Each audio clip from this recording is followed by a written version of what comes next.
The soft hum of the cafe mixed with the sound of rain tapping gently against the window. Emily Carter sat by the glass, a cup of cappuccino growing cold beside her, her phone resting face up on the table. She kept checking the screen every few minutes, pretending she wasn't. Her reflection in the window looked calm, composed even, but her heart had been whispering the same question for over an hour now. Why isn't he here yet? The clock on the cafe wall mocked her patience, ticking louder with every passing minute. The seat across from her remained painfully empty. The latte art on her coffee had long faded, yet she couldn't bring herself to leave. If you believe in kindness, forgiveness, and second chances, please take a moment to like this video, share it with someone who needs hope today, and subscribe to our channel. Your support keeps these stories of love and humanity alive. Emily wasn't new to disappointment. She had been through enough to know what it felt like to be forgotten. But this evening was supposed to be different. Daniel, and the man she had been talking to for 3 months, had promised this first meeting would be special. They had met on a dating app, one of those rare connections that felt real amid the noise. He wasn't like the others. He listened, really listened.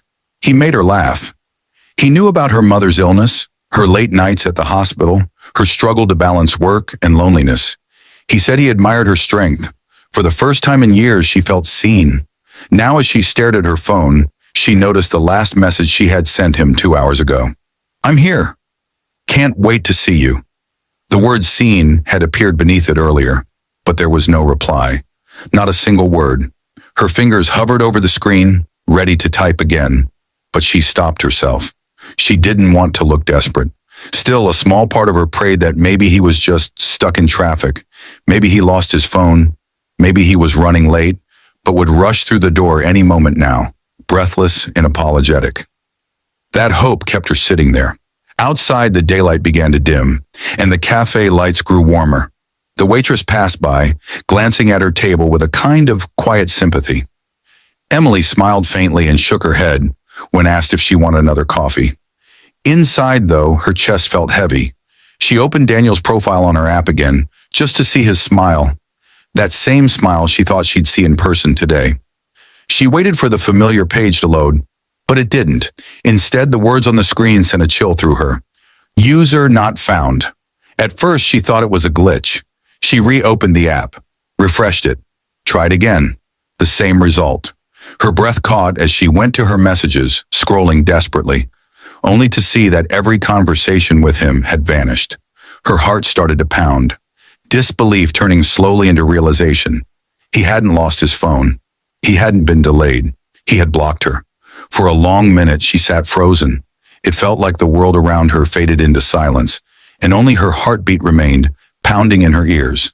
She pressed her palms together to keep them from shaking. People passed outside the window, laughing, holding hands, living their small moments of joy, while she sat alone in hers, realizing that all those late-night conversations, all those promises, all those good mornings and sweet dreams had meant nothing to him. Tears welled in her eyes, but she blinked them back. She didn't want to cry here, not in front of strangers. She forced a smile as she stood up, left a few dollars on the table, and slipped on her coat. The air outside was colder now, sharp and unkind. She walked slowly, the sound of her heels echoing on the wet pavement, her reflection following her in every shop window. For 2 hours, she had waited for someone who had never planned to come. She walked aimlessly through the streets, replaying everything in her mind. Their first conversation, his kind words, how he had said he couldn't wait to meet her. She had believed it all because she wanted to believe that good people still existed. But now every word felt like a lie carefully built to fill her emptiness. By the time Emily reached her car, her hands were trembling. She sat inside, gripping the steering wheel, her tears finally escaping. "Why?" she whispered to no one. The question wasn't really for Daniel anymore. It was for herself. Why had she believed so easily? Why had she given her heart to a stranger behind a screen? But deep down, she knew the answer. It wasn't weakness. It was hope. She had always carried that small, stubborn flame inside her, no matter how many times it had been blown out. Hope that maybe somewhere, someone would stay. The next morning, Emily woke up to an empty inbox and a heavier heart. She wanted to delete everything, forget the whole thing, but something inside her stopped her. She went to her favorite park, the one she used to visit with her mother before she passed away. She sat on a bench under the same old oak tree and took a deep breath. The morning sun broke through the clouds and she closed her eyes, feeling its warmth on her face. A small boy passed by, running after his dog, laughing freely. The sound made her smile. A real smile this time. She realized something then. Maybe life didn't owe her explanations. Maybe closure wasn't always something we got from others. Sometimes it was something we gave ourselves. She took out her phone and opened her notes app. She began to write, not to Daniel, not to any man, but to herself. You deserve to be treated better. You deserve someone who shows up, not someone who disappears. This pain isn't proof that you're unworthy. It's proof that you cared. The more she wrote, the lighter she felt.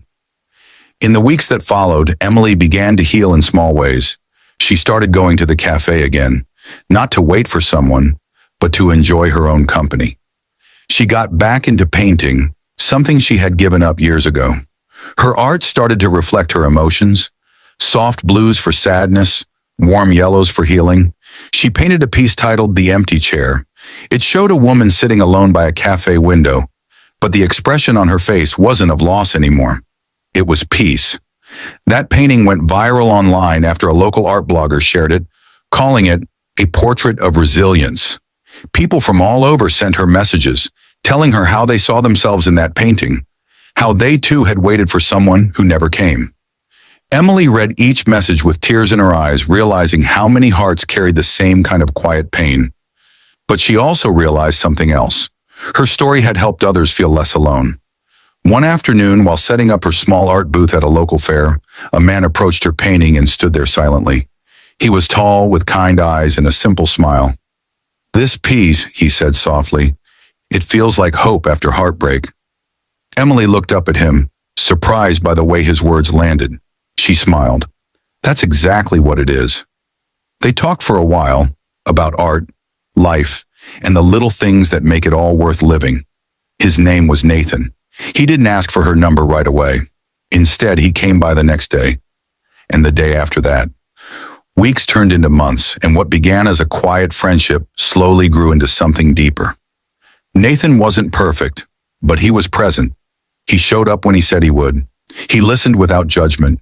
He didn't promise the world, he offered honesty. And that, Emily realized, was everything she had been looking for. One evening they sat together in the same cafe where she had once waited alone. The table by the window, the soft hum of music, the familiar warmth of coffee in her hands.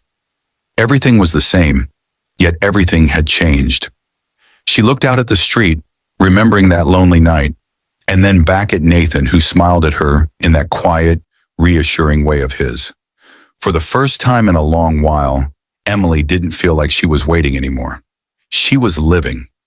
If this story touched your heart, please like this video, share it with someone who needs a reminder that love after pain is possible, and subscribe for more stories of kindness and hope.